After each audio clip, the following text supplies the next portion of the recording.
xibaar yu wér te wóor ca tàng ba abonnez-vous pour ngeen di mën di jot suñuy vidéo. daleen ak jàmm seen bi di Buzz 221 HD kii di Ahmed Ndoye di ab chroniqueur bu kenn dootu présenté ci réew mi di Sénégal yëkkati na ay kàddu daal di xamal sénégalais yi que ne kii di Mimi Touré neexootul ak son excellence président Bassirou Diomaye Diakhar Faye ak waa parti bii di Pastef c'est li ni mel kii di Ahmed Ndoye ne lu sabab lu tax mu daal di wax li ni mel moom mooy que ne kii di Mimi Touré lu sabab dëggantaan mu daal di bàyyeekoo ci président Macky Sall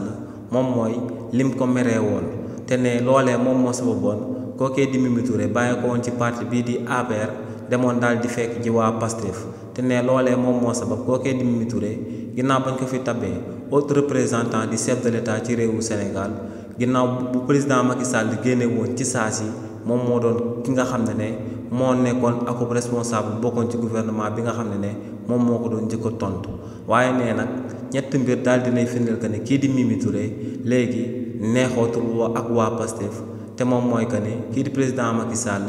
génn na daal di amal akub interview moom ak Aziz ci émission bi ñu dippee M5 motivation te ne kii di Mimi Touré ba tey yéeyut ci li ni mel yàbbiwu ci attaqué wul benn yoon kii di président Macky Sall ne président Macky Sall avancé na foofee sax que ne mën naa bëgg nekk akub candidat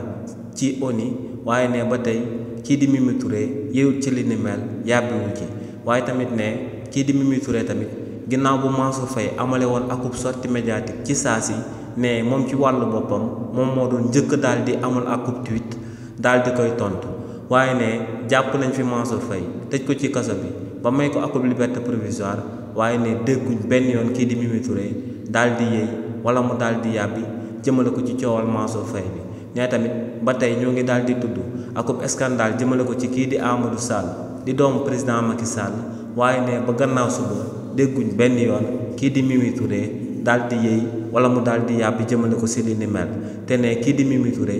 Macky Sall wala famille rek la doon daal di xaar mu am lu leen dal wala ñu daal di wax ngir mu daal di leen di tontu. nee nag taxawaayu Mimi Touré boobee du hasard ne lu sabab kookee di Mimi Touré daal di may tekk-tekkaaral moom mooy que ne